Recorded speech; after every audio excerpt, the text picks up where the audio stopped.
Shalom, Israel. What's up, YouTube?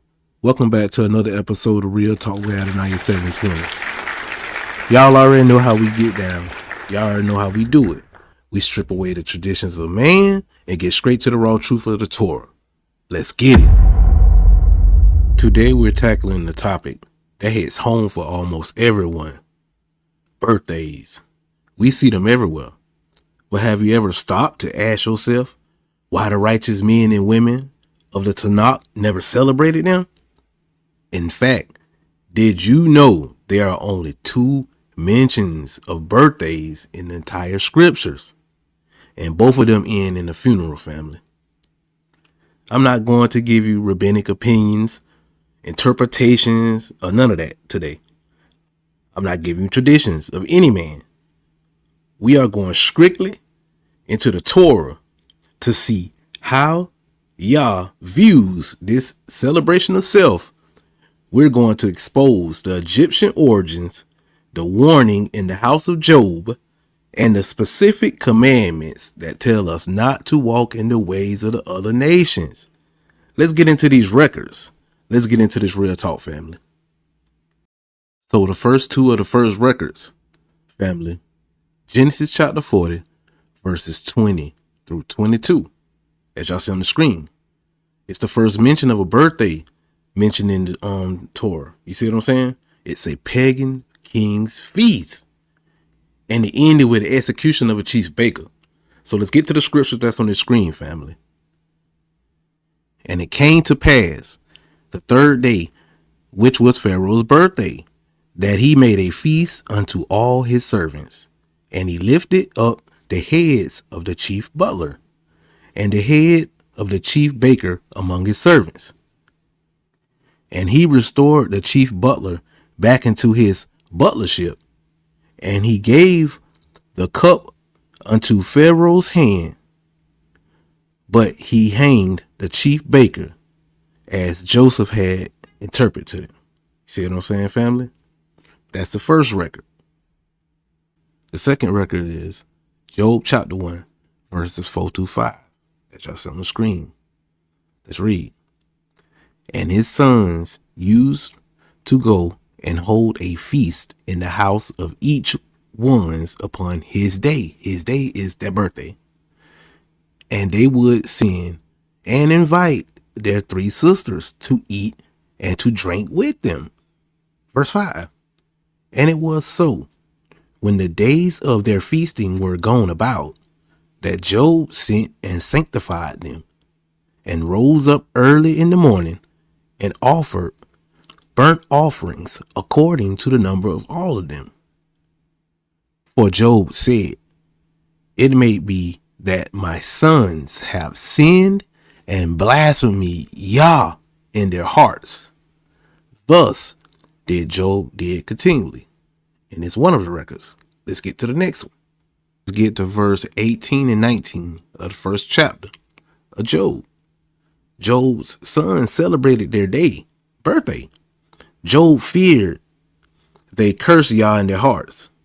During these feasts, the celebrations ended when a great wind destroyed the house, killing all his kids, y'all. Y'all hear what I'm saying? So let's get to verse 18 and 19. While he was yet speaking, there came also another and said, thy sons and thy daughters were eating and drinking wine in their eldest brother's house. And behold, there came a great wind from across the wilderness and smote the 4 corners of the house, and it fell upon the young people, and they are dead. And I only am escaped all these to tell. You see what I'm saying? So that was the second record, y'all. That really proves, you know what I'm saying, that birthdays always end in a bad situation, family. Let's get to the legal prohibitions of these evil cultures and customs and stuff that a lot of us do. A lot of people in the world do, you know what I'm saying? We at Leviticus chapter 18, verse 3. It explicitly commands Israel, after the doings of the land of Egypt shall ye not do, since birthdays are an Egyptian practice in the Torah, we are commanded to avoid them, as you see on the screen, family. Leviticus chapter 18, verse 3. After the doings of the land of Egypt, wherein ye dwelt, shall ye not do. And after the doings of the land of Canaan, whether I bring you, shall ye not do. Y'all hear these scriptures? Neither shall ye walk in their statutes. And guess what? Everybody still running around celebrating birthdays, you know what I'm saying? Having fun, celebrating their day, you know what I'm saying? And ignoring what these scriptures saying. Another one of these prohibitions is in Deuteronomy chapter 12, verse 30. As y'all see on the screen, it warns us not to ask how use these nations to serve their Elohims. Even so will I do likewise. So let's go to the screen, y'all, and see what it say at verse 30. It say, take heed to thyself that thou be not ensnared to follow them. After that they are destroyed from before thee, and that thou inquire not after their Elohims, saying, how use these nations to serve their Elohims. Even so will I do likewise. And right here, family, it's clearly stating how y'all just want to keep doing stuff. Even after y'all done put all these, Moses done put all these scriptures in this Torah, right? And they're right here in our face. We still ignore them. Especially Israelite communities. They putting happy birthday all over everything and still doing it like these scriptures not even in their face. But we're going to move down to the next one. Another prohibition that people willfully violate. Somebody willfully.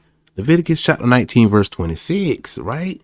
It forbids observing times, which refers to pagan and astrological practices. Y'all always talking about, oh, it's Virgo season. It's Scorpio season. It's all these crazy seasons, right? Y'all be screaming, right? Practicing of marking lucky or special days based on birthdays. And y'all fools for this. Let's get to see what the scriptures say. Leviticus 19, verse 26. It states, ye shall not eat with the blood. Eat anything with blood in it, but y'all love to eat rare steak on y'all birthdays. Neither shall ye practice divination or soothsaying. And y'all love to go scream and holler, oh, my astrological sign is Virgo. It's Capricorn. It's Libra. It's all this. And y'all be having fun. Y'all make these posters, you know what I'm saying? And what be so crazy, right? Y'all are like so-called leaders and people of position, elders and all this in the community. And I don't know why y'all be doing this. Y'all clearly see the scripture say don't do this, but y'all still do it. So what we're finna do next is we're gonna move on to the prophetic perspective of this birthday thing. So we're gonna move on down to Ecclesiastes chapter 7, verse 1. Well, King Solomon states the day of death is better than the day of birth. Why? Because birth is vanity, family. But a life finished in righteousness has value. So let's read what the scriptures say. Ecclesiastes chapter 7, verse 1. A good name is better than precious oil, and the day of death than the day of one's birth. And let's move on to the next one. So this next one was in Jeremiah chapter 20, verse 14, family. Cursed be the day wherein I was born, the day wherein my mother bore me. Let it not be blessed. You heard what the prophet Jeremiah said? Jeremiah cursed the day he was born rather than celebrating it, showing that the prophets did not view the day of birth as a holy day, like how we treat it. Happy birthday! And sounding all crazy. But let's move on, family. So let's get to this pagan connection, family. The birthday cake historically is linked to Greek altars for the moon goddess Artemis. You see what I'm saying? But y'all love to get that cake. So let's move on to the candles, y'all.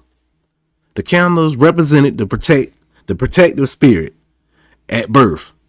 Blowing them out was a ritual to send a wish to the gods. And y'all love blowing them candles. So now let's move on to the happy birthday song. A modern invention designed to exalt the individual as the center of attention. So guess what? You want to be worshipped. So let's move on down now to the party hats. They trace back to fool's caps or protective amulets used in pagan festivities. And y'all love to put them things on y'all children. As y'all see on the screen, that was column B, the modern customs, the evolution of paganism. See what I'm saying, family? So Israel, when we look at the weight of the evidence we see on the screen, as y'all see, we see that birthdays aren't just innocent fun. They are Egyptian ordinance that exalts the creature over the creator. Y'all see what I'm saying? The Tanakh shows us that the righteous celebrate what Yah has done, like Passover, Feast of Unleavened Bread, Sukkot. Those are our holy days, and those are days that Yah prescribed to us. Not the day we were born into this flesh. If this word hit you today, hit the like button, subscribe to the channel, and share this with someone who's still walking in the customs of Egypt. It's time to wake up, family.